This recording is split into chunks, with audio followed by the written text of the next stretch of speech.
ठीक है. So again repeating, spectrum, photoelectric effect, black body radiation, Bohr's theory, de Broglie equation, Heisenberg uncertainty principle, Schrodinger wave equation, which is equal to H psi is equal to E psi, where psi is the wave function. This portion we have done. So now today, after Schrodinger wave equation, there's a, because Schrodinger wave equation is the quantum mechanics, quantum theory. Okay, so now we are going to discuss quantum mechanics, quantum theory, which will be discussed in the form of numbers, quantum numbers, which is the advanced parameter of the structure of atom. Okay, now question is, what is quantum number?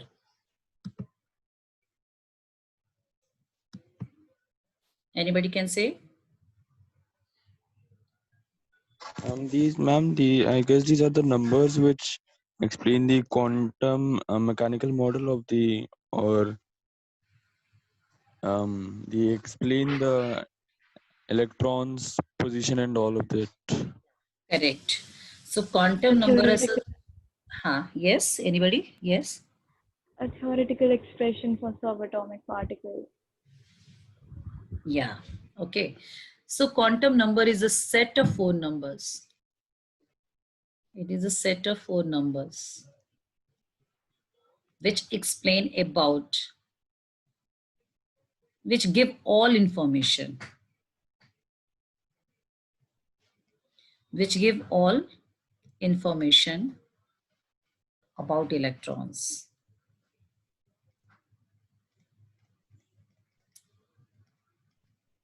That means what?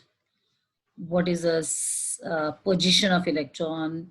What the size of the, because electron exists in the shell, so what is the size of the shell?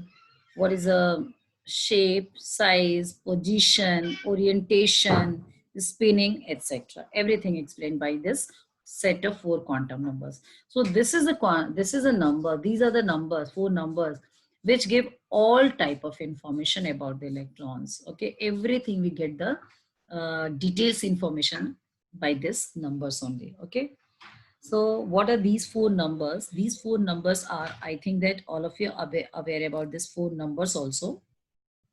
Anybody can say what are these 4 numbers? Principal quantum number. Yeah, principal quantum azimuthal number. Quantum number. Azimuthal quantum number. Magnetic quantum number and spin quantum number. Magnetic quantum number and spin quantum number. Correct. So there is the 4 quantum numbers. Principal quantum number. Quantum number I am writing Qn. Okay. So this is the principal quantum number. Principal quantum number. Azimuthal quantum number. Magnetic quantum number. And spin quantum number. Correct. Okay. And these are represented by what? Principal quantum number represented by, symbolize N. Azimuthal quantum number L. Magnetic quantum number M. But now we can represent ML also.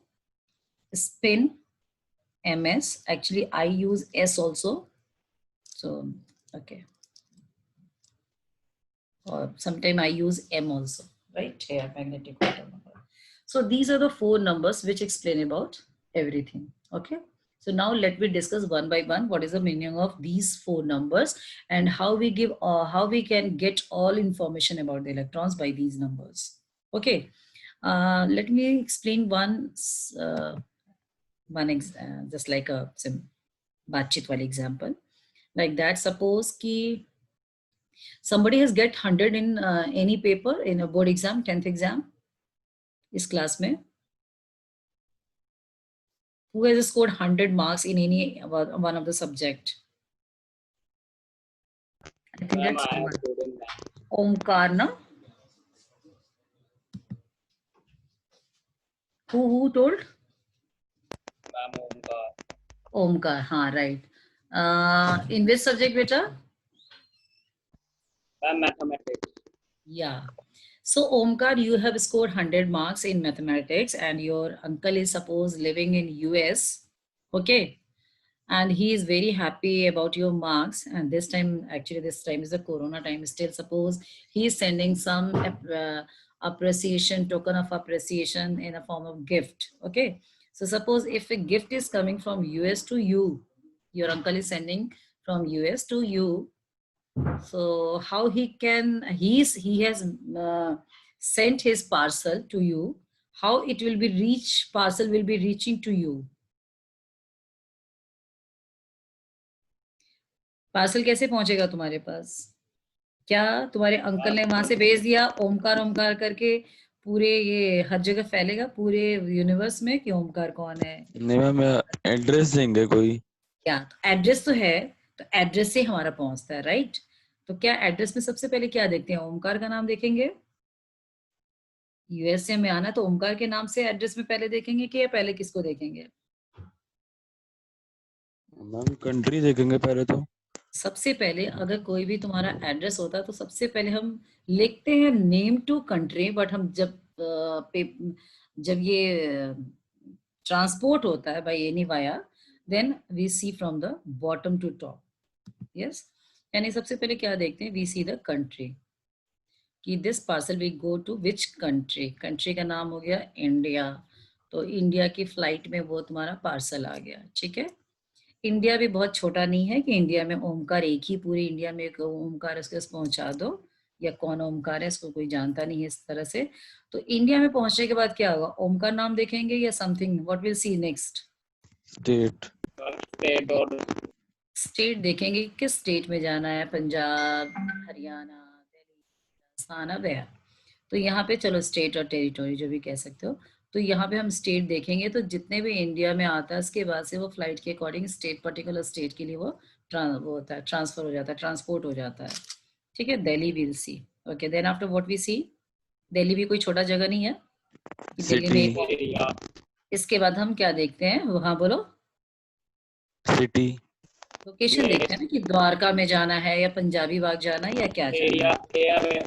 Area कह सकते हो, location कह सकते हो, चलो area कह लो, location कह लो। ठीक है, then we see which area it has to be transported.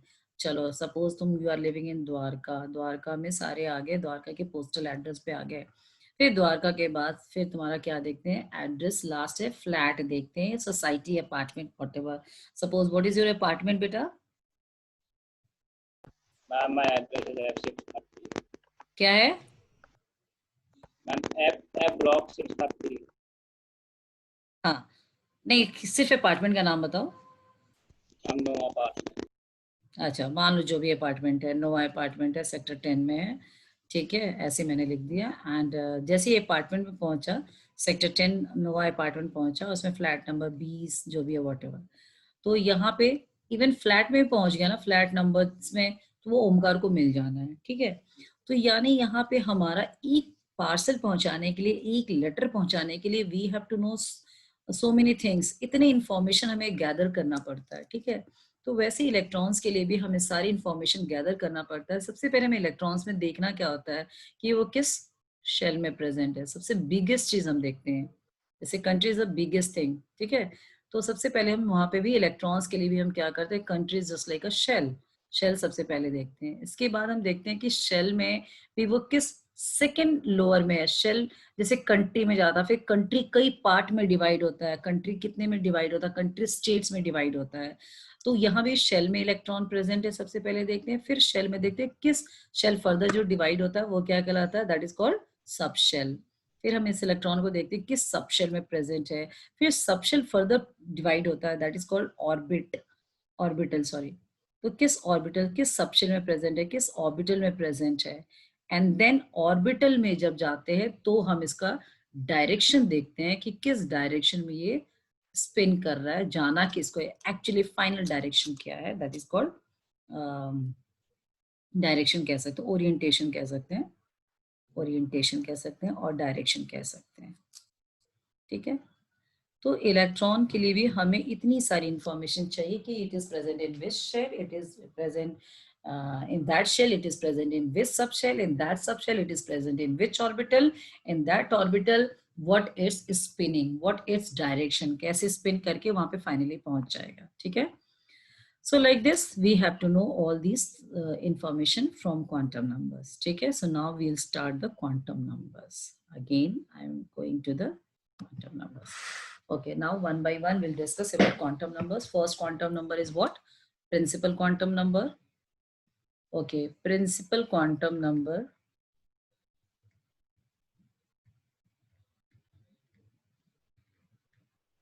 Okay, it gives what information? Okay, what is the main information we are getting from this?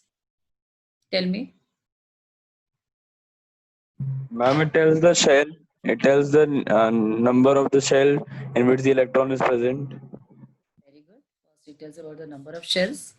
And in that shells, how many electrons present? That is number of shells batata hai.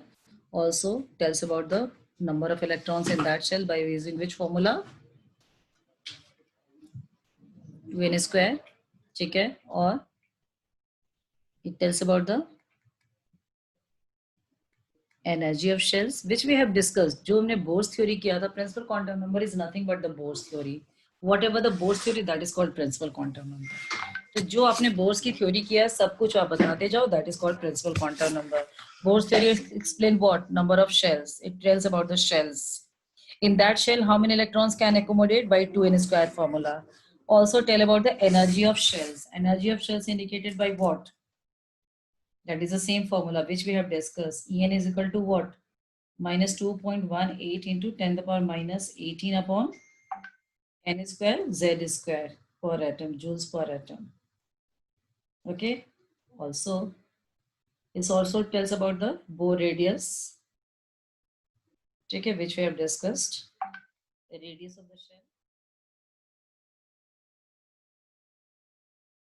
Radius का मतलब क्या हो गया? What we can say? Simply what we can say? Size of shells. ठीक है? Anything more? And it is what? N is equal to 1, 2, 3, 4. Okay. So what we have discussed by principal Bohr's theory, that is called principal quantum number. The principal quantum number already we have discussed by Bohr's theory. Okay. So principal quantum number explain about the number of shells, energy of shells, size of shells, and the this shell indicated by 1, 2, 3, 4. And the maximum electrons accommodated by 2n square formula that already you know 2, 8. Okay, how many electrons can accommodate it? 2, 8, 18, 32, like this. Okay, so in this we have to not discuss too much. Now go to the next quantum number, that is azimuthal quantum numbers. Okay, now tell what information we get from azimuthal quantum numbers. The angular momentum of an electron present in any subshell. Yeah. First, number of subshells. Okay. Number of subshells, sorry. And number of subshells. And this subshell is indicated by what? S, P, D, F. ठीक है? लेकिन ये subshell SPDF आया कैसे? तो this, the L value depends on N value, that is principal quantum numbers, which is equal to 0 to N minus 1. So L basically depends on principal quantum number, and this is equal to 0 to N minus 1, means it is L will be never equal to N. It is always less than 1. Okay. So suppose if N is 0, sorry, N never 0. So sorry. If suppose N is 1, what will be the L value? 0. 0. And 0 indicate which subshell? S. Similarly, if N is 2, L will be equal to what? 0 and 1. 0 means S. S means, okay, the L quantum number, for S it is 0. L जो होता है, S के लिए 0 होता है. For P it is 1. D के लिए 2 होता है, एफ के लिए 3 होता है, ठीक है। तो एल की वैल्यू जब भी तुम्हें कहीं 0 दिख गया दैट इज एस ऑर्बिटल। अगर एल की वैल्यू सॉरी एल की वैल्यू तुम्हें 1 दिखा तो वो पी को इंडिकेट करता है, एल की वैल्यू 2 दिख गया तो वो डी को इंडिकेट करता है, एल की वैल्यू अगर 3 दिख गया तो एफ को इंडिकेट करता है, एल की वैल्यू 4 दिख गया जो कि अभी हमारे कोर्स में नहीं है पीरियोडिक टेबल में, दैट इज जी। अगर एल की वैल्यू 5 हो गया तो एच हो गया, लेकिन चूंकि हमें सिर्फ एस पी डी एफ पढ़ना है, जी एच प्रेडिक्टेड अगर तुम्हारा पीरियोडिक टेबल एक्सपैंड होता है तो जी एच इस तरह से आएगा, ठीक है। खैर अभी हम सिर्फ 3 तक करेंगे। तो इफ n की वैल्यू 2 तो l की वैल्यू 0 एंड 1 यानी s ऑफ p ऑर्बिटल होगा, ठीक है। यानी फर्स्ट शेल में तुम्हारा सिर्फ ये हो गया शेल और ये हो गया सब शेल। तो फर्स्ट शेल में सिर्फ एक ही सब शेल आ रहा है, नंबर ऑफ सब शेल 1 है। सेकेंड शेल में तुम देखोगे नंबर ऑफ सब शेल 2 आ रहे हैं, ठीक है, एस एंड पी। सिमिलरली अब 3 में जाते हो तो जितने नंबर ऑफ शेल्स बढ़ रहे हैं, तुम्हारे नंबर ऑफ शेल बढ़ रहे हैं, नंबर ऑफ सब शेल्स उसके अकॉर्डिंगली बढ़ रहा है। अगर n 3 है तो l की वैल्यू 0 1 2 आ रहा है, यानी s p d आ रहा है। It means how many subshells are there 3। Similarly if n की वैल्यू 4 है तो तुम्हारा l का वैल्यू क्या आ रहा है, l की वैल्यू आ रहा है 0 1 2 3, यानी यहाँ पे s p d f आ रहा है, ठीक है। यानी यहाँ पे एल की यहाँ पे नंबर ऑफ सब शेल 4 आ गया, ठीक है। तो in first shell if the shell is 1 number of subshell is 1, if the shell number of shell value is 2 subshells are coming 2 and so on. Is it clear to all of you? तो ये subshell जो होता है further divide sorry shell जो होता है further divide होता है सबशेल में, और किसी भी शेल में कितने नंबर ऑफ सबशेल्स होंगे that also you can calculate, ठीक है। जब भी तुम सेकंड शेल की बात करते हो तो तुम्हारा एस और पी ऑर्बिटल आ जाता है, यानी 2 शेल्स आ जाते हैं, 2 सबशेल्स आ जाते हैं, ठीक है। Okay, what other information we get, who will tell?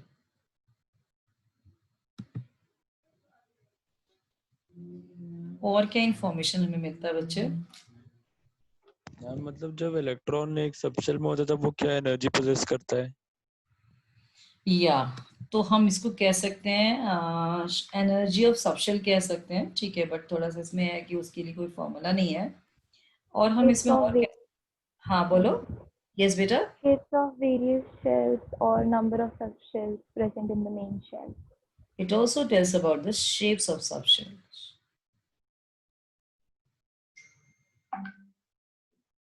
Shape of subshells. ठीक है। For that all of you know S का shape क्या होता है? What is the shape of S? Spherical. Spherical. P dumbbell. D double dumbbell. F 6 lobes होते हैं इसमें, ठीक है। तो तुम देख सकते हो लोब्स बढ़ते जा रहे हैं, एस में 1 लोब है, फिर 2 मल्टीपल में हो रहा है, 2 आई मीन 2 बढ़ रहा है, सॉरी नॉट मल्टीपल, एडिशन 2 हो रहा है, 2 डी में 4 हो गया, एफ में 6 हो गया, जी में 8 आएगा, एच में 10 आएगा, like that. So what is the shape of subshells that indicated by azimuthal quantum number, that is spherical, dumbbell, double dumbbell, ठीक है। Okay, now one more thing, you said something, बच्चे किसी बच्चे ने बोला था, ठीक है।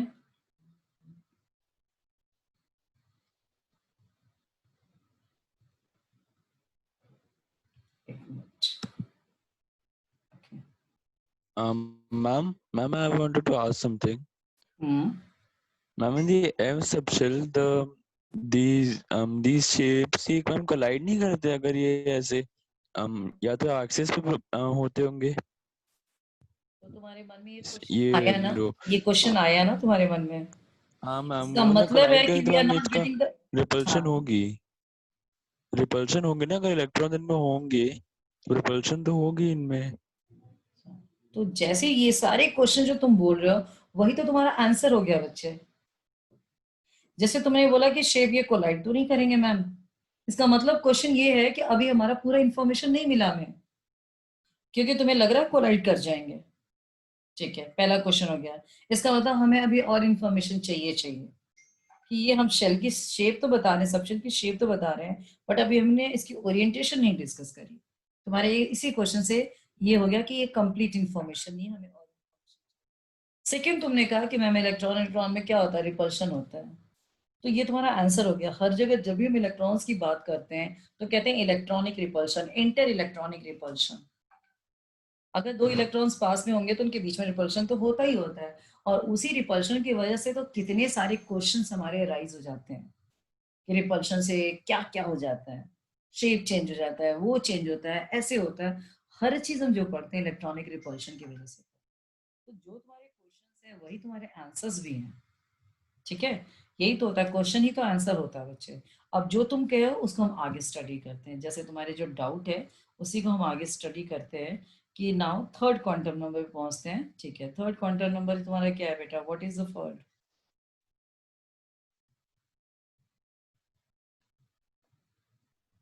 मैग्नेटिक क्वांटम नंबर, ठीक है। So what is magnetic quantum number? It tells what information? Who will say quickly? It determines the orientations of electrons. तो हम सबसे पहले डिवीजन कर लें। जैसे वो शेल बताता है, ये सब शेल बताता है, तो ये क्या बताता है, number of it tells about the, okay, so magnetic quantum number tells about the number of orbitals, okay, and this number of orbitals can be determined by using L. मैंने कहा n की means this magnetic quantum number that is m value depends on L value, means m is equal to minus L to plus L.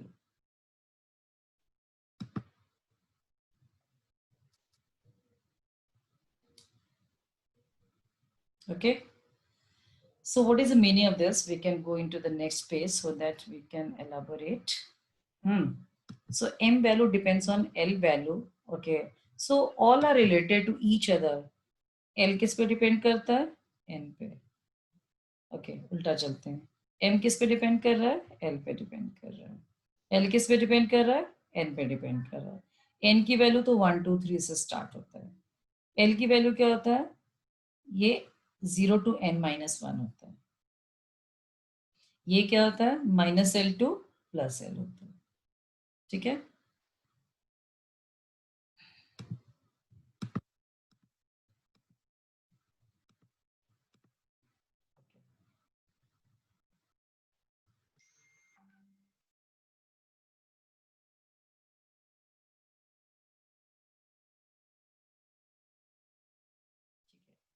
So if suppose n is 1, l क्या हो गया 0। If l is 0, m is also what, 0, and L0 indicates s. It means s has only one orbital. This is shell, this is indicating subshell, यानी किसी भी shell में कितने subshell है और उस सबशेल में कितने ऑर्बिटल्स पॉसिबल हैं, that is indicated by m। Okay, तो अगर शेल एक है तो सबशेल भी s subshell is there, and s जो होता है उसके कितने ऑर्बिटल्स होते हैं, सिर्फ s की एक ही वैल्यू आ रहा है, means s has only one orbital, ठीक है। तो s has only one orbital, means what is the total number of orbital over here, total number of orbitals here 1, okay, and that is 1s, 1, and that is 1s only. Okay, now if n is 2, l की value 0 and 1, that is s and p, and m की value अगर l 0 है तो m तो 0 ही आएगा, that is s। if l is 1, m is coming what, -1, 0, +1, यानी p has 3 orbitals, okay, and what are the 3 orbitals, -1, 0, +1। so p को हम divide कर सकते हैं 3 orbitals में, that is -1, 0, +1 और we can say px, py, pz, ठीक है। यानी तुम्हारे p में 3 ऑर्बिटल्स हो गए, s में 1 ऑर्बिटल्स हो गया, तो टोटल यहाँ ऑर्बिटल्स कितने हो गए, टोटल ऑर्बिटल्स 4 हो गए. And this 4 orbitals are what? 2s, one is a 2s and another is a 2p, or we can say 2px, 2py, 2pz. तो तुम्हारे p total 4 orbitals हो गए. Are you getting the point, all of you? Yes or no? Yes, ma'am. ठीक है. If n is 3, you tell n अगर 3 है तो l क्या होगा? 0 1 2 s p d. s का हम डिस्कस कर चुके हैं. अगर l 0 है तो m 0 हो गया. ठीक है, दैट इज 1 ऑर्बिटल. अगर l तुम्हारा 1 है तो क्या हो गया? -1 0 +1, दैट इज 3 ऑर्बिटल्स. और अगर 2 है, यहाँ पे 2 पे हम फोकस कर रहे हैं, तो -2 से +2 जाओगे. -2 -1 0 +1 +2, यानी d के कितने ऑर्बिटल्स हो गए? 5 ऑर्बिटल्स हो गए. ठीक है, ds 1 2 3 4 5. तो यहाँ पे 1 ऑर्बिटल हो गया, दैट इज 3s हो गया. ठीक है, यहाँ पे तुम्हारा क्या हो गया? 3p हो गया, और 3p में वही x y z 3 हो गए. मैं नहीं लिख रही हूँ, ये 3px 3py 3pz. और यहाँ पे d में भी हो गया 5 ऑर्बिटल्स, जो पढ़ेंगे dxy dxz. यानी टोटल ऑर्बिटल कितने दिख रहे हैं? 1 2 3 4 5 6, यानी 1 यहाँ पे हो गया, यहाँ पे टोटल 3 हो गए, और यहाँ पे टोटल 5 हो गए. तो आपका टोटल कितना आ रहा? ऑन टोटल कितना आ रहा? 1 + 3 + 5 कितना आ गया? टोटल कितना हो गया? 5. ठीक है, नहीं सॉरी, 5 + 3 8 हो गया ना, +1 9.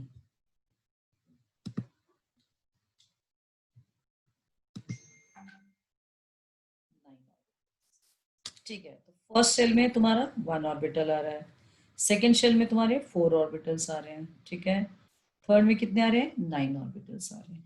ऐसे ही लास्ट ऑफ 4 कर लेते हैं. 4 की बात करोगे तो तुम्हें समझ आ गया 4 का मतलब क्या हो गया. Just tell me fast. 0 1 2 3 s p d f. s p d f के हम डिस्कस कर चुके हैं. f की बात सिर्फ यहाँ पे करते हैं. अगर f की बात करें, इफ l इज 3, m क्या होगा? -3 से +3, यानी -3 -2 -1 0 +1 +2 +3. कितने टोटल नंबर्स आ रहे हैं? बोलो. 7 आ रहे हैं. तो एफ के कितने ऑर्बिटल्स होते हैं? 7. तो यानी तुम्हारे टोटल ऑर्बिटल यहाँ पे क्या क्या आ गया? एक 4s आ गया, 4s का एक ऑर्बिटल आ गया, 4p के 3 ऑर्बिटल्स आ गए, क्या कहते हैं, 4d के 5 ऑर्बिटल्स आ गए, एंड 4f के टोटल कितने ऑर्बिटल्स आ गए? 4f के 7 ऑर्बिटल्स आ गए. तो टोटल आपके कितने दिख रहे हैं? 7. 9 + 7 कर लो, that is coming what? 16. On total it is coming 16. You are getting the point, all of you? थोड़ा hodgepodge कर दिया मैंने. First shell, second shell,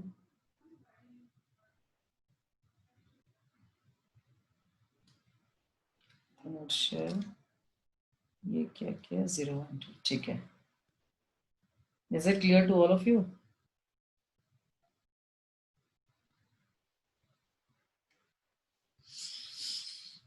कोई कुछ नहीं बोलोगे?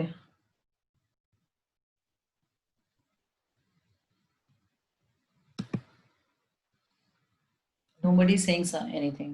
Yes, ma'am, it's clear. ठीक है, तो ये तुम्हारा magnetic quantum number number of orbitals बताता है, और ये नंबर ऑफ ऑर्बिटल्स एल पे डिपेंड करता है, और एल की वैल्यू -l to 0 होता है, सॉरी -l to +l होता है. और इस तरह से तुम किसी भी शेल में और किसी भी सब शेल में कितने टोटल नंबर ऑफ ऑर्बिटल्स है वो आप डिटरमाइन कर सकते हो. ऑर्बिटल वही होता है sp 2s ऐसे करके नंबर के साथ जो होता है उसे ऑर्बिटल कहते हैं. ठीक है, अब इसके बाद जो तुम्हारा होता है, अब नेक्स्ट है एक और इसका है ऑब्जर्वेशन है.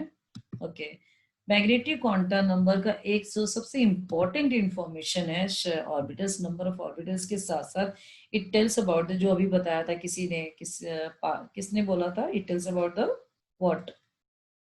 Orientation of orbitals. सबसे इंपॉर्टेंट जो तुम्हारा अभी अक्षर जो तुम्हारे क्वेश्चन आ रहे थे, ये इसका आंसर है कि magnetic quantum numbers tells about the orientation of orbitals. हमें बहुत इजी लगा था। ओरिएंटेशन ऑफ ऑर्बिटल्स जो होता है 3 डायमेंशनल होते हैं। अभी तक हमने 2 डायमेंशनल स्टडी किया था। जब हम 3 डायमेंशन की बात करते हैं तो तुम्हारा एक्स जो होता है स्फेरिकल होता है, चाहे वो एक्स डायरेक्शन लो या वाई डायरेक्शन लो या जेड डायरेक्शन लो। तो ये सारे डायरेक्शन में स्फेरिकल ही होता है, इसीलिए एस का एक ही ऑर्बिटल पॉसिबल है। Because of symmetrical spherical symmetrical structure shape, ये S has only one orbital. चाहे एक्स लो, चाहे वाई लो, चाहे जेड लो, it is coming in the all orientation, its orientation is coming in all directions same, so s has only one orbital. अब p के 3 orbital का क्या रीजन होता है? क्योंकि p का जो शेप होता है डम्बल होता है। तो अगर ये डम्बल हो रहा है तो अगर हम इसको किसी भी एक ओरिएंटेशन में लेना पड़ता है, ठीक है, जैसे मानो तुम्हारे 3 ओरिएंटेशन है तो p तो तुम्हारा कोई एक ही जगह ओरिएंट होगा, ये हो गया। अगर ये x पे ओरिएंट हो रहा है तो इसे हम px कहते हैं, ठीक है। सिमिलरली अगर ये y पे ओरिएंट होगा तो हम क्या कहेंगे? इसको py कहेंगे, ओके। तो py हो गया। फिर इसकी एक और पॉसिबिलिटी क्या है? वो z पे ओरिएंट होने की पॉसिबिलिटी है, ठीक है। तो इसको हम कहेंगे pz कहेंगे। क्या और पॉसिबिलिटी है? क्या और पॉसिबिलिटी है? ठीक है, क्योंकि एक्सिस तो आपके 3 ही होते हैं, एक्स वाई जेड, तो ओरिएंटेशन इन तीनों पे होगा। तो इस तरह से p के 3 ऑर्बिटल का डिवाइड होने का रीजन है ओरिएंटेशन। बेसिकली हम कहते हैं p has 3 orbitals, that is just because of orientation. p oriented in x direction, y direction